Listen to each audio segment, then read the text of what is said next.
Ladies and gentlemen,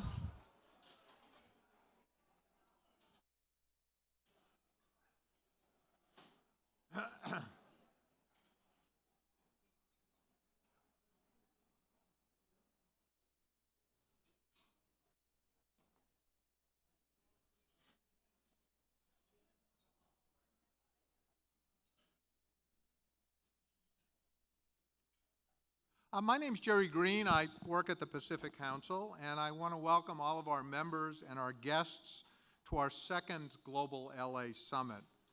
This year, coincidentally, is in 2020 will be our 25th anniversary. So it's a particularly important time for us.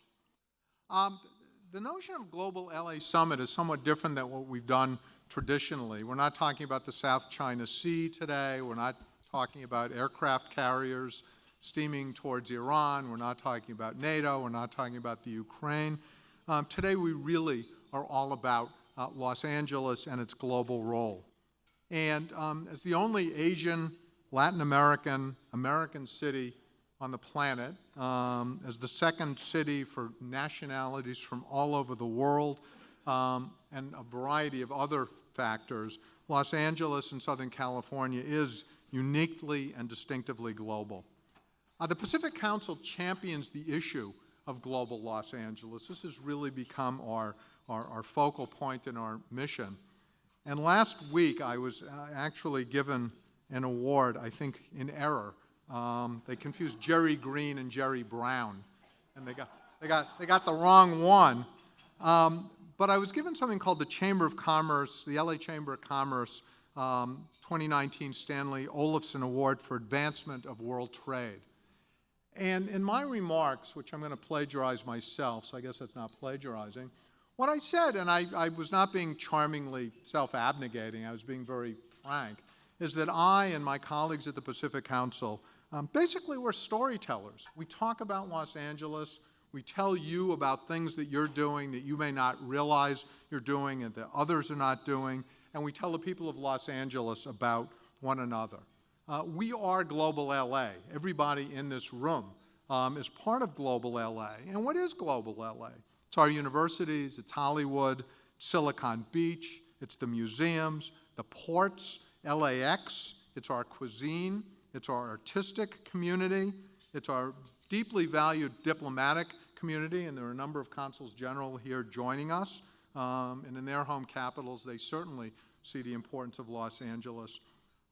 It's our business community, and it's the people of Los Angeles themselves who come from every corner of the world to Los Angeles in order to make their dreams come true. Mayor Garcetti often says that Los Angeles is the future, only sooner.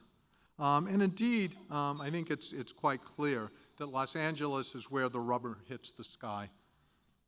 Southern California also stands for something, and Southern Californians believe in certain things. We believe in immigration. We believe in free and open trade. We believe in an interconnected world. We believe in diversity. We believe in social and civic responsibility. We believe in gender equity. We believe in inclusivity and the freedom to dream and the freedom to achieve. And in fact, Los Angeles, I say this as a born and bred Bostonian, as if you can't tell, but Los Angeles truly is a microcosm of the great experiment that's the United States of America. And more than ever, Los Angeles needs to serve as an exemplar to the rest of the country and to the world of America at its absolute best, at its absolute best. So what did our conversation today reveal? What are we doing? How did we organize this event when Thomas Zimmerman and his team put the program together? What they decided to do is to look at topics that are important on a global scale but take root in Los Angeles. For example, California and Los Angeles lead in technology, air pollution standards, and other climate regulations. So I was in Brussels with a Pacific Council delegation last year, and the other Jerry, the real Jerry, Governor Jerry Brown, came to Brussels. You would have thought it was, Brad Pitt. He was treated as a rock star because California wanted to get involved in the climate change discussion. Mayor of Los Angeles just launched his Green New Deal to to make LA carbon neutral by 2050. And if you read the fine print in this, what it says is the Office of the Mayor and our mayor wants to create a global model for local action to confront the climate crisis. And that global-local notion really captures what we're trying to do today. Earlier today, we heard about media freedom and security. We heard about urban planning and sustainability. And we heard about the diverse personal narratives that make up the fabric of Los Angeles. This afternoon, we're going to be exploring the relationship between technology and society, the Hollywood model of soft power. And our keynote speaker today at 4 p.m. is a very special guest, Suad Mechnanet of the Washington Post, who will be in conversation with Professor Errol Southers from USC about her work to cover the global jihad network.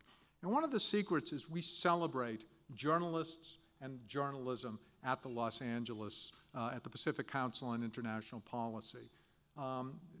If I ever thank Dr. Patrick Sejong one more time for taking leadership of the Times and getting it back in the game, I think he's probably going to run out of patience. But it's the renaissance of the Los Angeles Times at a time in which global leadership and real journalism are uniquely important. In a few moments, we're going to hear from our lunchtime speakers, but first I want to share a short video of Global LA at work. This is Applied Global Los Angeles. And this is just another day at the office for Angelenos. It's the story about a class at USC in the Viterbi School of Engineering sponsoring a group of undergraduates who traveled to the island of Lesbos in Greece to witness firsthand the realities of the refugee crisis. They went to the Moria refugee camp and they worked in groups to develop engineering inventions to solve problems. Engineers do things, they fix things. They don't, unlike political scientists, of which I am guilty, they actually are much more tactile. They actually identify problems and they solve the problems. So these students, these young undergraduates at SC, developed a backpack to carry and cleanse 20 gallons of water because refugees have to walk a great distance to get water.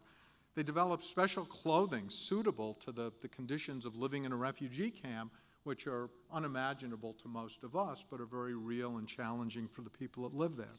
They developed an app for micro-donations of products the people in the camp need. So if they need something, they have a child and they need formula or a bottle or whatever it is, they can use the app it will connect them to this, and they will be able to do it. We learned about this from Sunny Astani, who was not only a member of our board and one of my good friends, but also involved in the Viterbi School. So Sunny, I really want to thank you not only for doing this, but telling us, and in the video, in your combat gear, you look great, which you will see.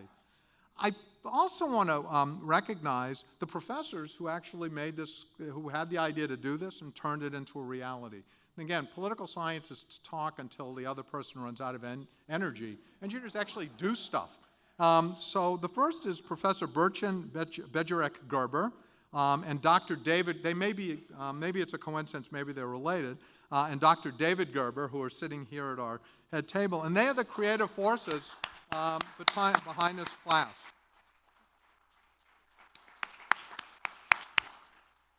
And what they did is they shared their passion for global issues with the next generation. I really want to thank both of you for making this a reality for our city. And I must say, anybody who questions the importance of immigration needs to go to a school of engineering in this country and look at where were the faculty and the students born. This is a field, thank God for immigration, because if we didn't have immigration, we wouldn't have engineers. Believe it, it's that serious. Just walk the halls of Viterbi, look at the list of faculty, look at the names of the students. It's a better advertisement than you can possibly imagine of the importance of engineering.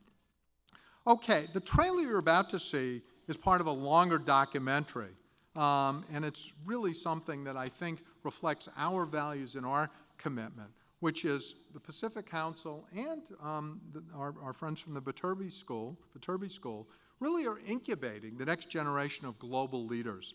It's something we care deeply about at the Pacific Council, and it's really fitting for us to share this unique, inspiring project with all of you. Half of all Syrians, 11 million, have been forced from their homes, and many of them are driving the largest refugee crisis in Europe since World War II. It's a sign of a world that has fundamental problems in protecting and defending the defenseless.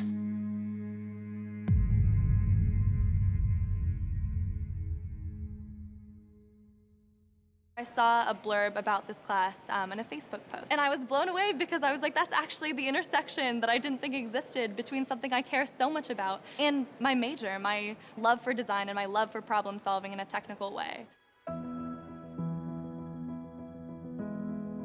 Forget everything you know about what classes are, because that's not what this class is. How is it possible that we could have a class this amazing doing such cool work? We're kids, like, we just played some Fortnite and now we're here and now you want us to solve the refugee crisis. Like, what?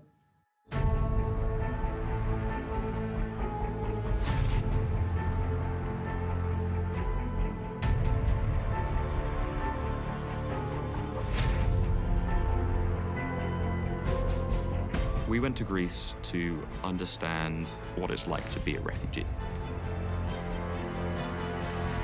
There is quite a lot of tension rising in Lesbos. The two camps, they're extremely overpopulated.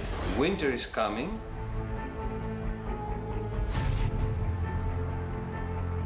We're specifically designing a jacket for the refugee experience.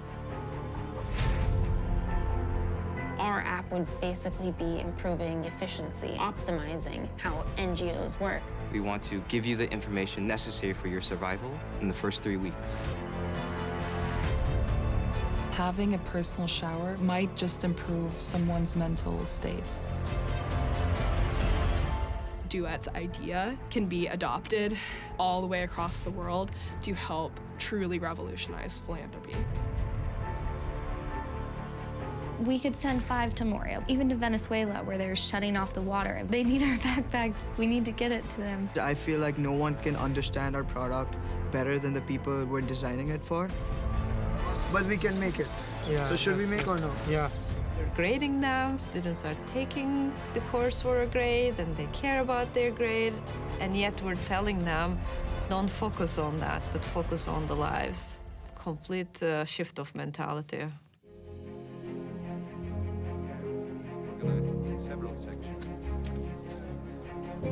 Welcome. If you have open mind, open hearts, open souls, and you want to serve the humanity, welcome. I had the benefit of traveling with the students. The problems are immense. Shortage of electricity, hot showers, space, Wi-Fi, doctors, medicine. You should be anticipating how you're going to test what it is you're testing, whether it's an app wireframe, whether it's a strap, whether it's a pan in the shower. The pH, the temperature, how much minerals might be in the water. I think it's very feasible for us within a few months' time to have actual products on the ground. Every team is building new ideas, they're innovating, and this class is in itself an innovation. I think we are willing to go and take this to the end. We can't get to the point when we build it that we're not prepared to start an actual company. Even if I have to sleep less, this is the most meaningful project or class that I've taken. Success for me in the context of this class is to be able to see a measurable difference in the lives of other people. That's why we're doing it. We have potential. I feel like it'd be a shame to give that up. We all have to join an effort, young people to politicians, wealthier citizens of our great city and state, to become global citizens. We have an obligation to support these efforts. Students mean well, but they don't have money. They don't even have a job. We need to be there to help. We need to have our hearts and our checkbooks open.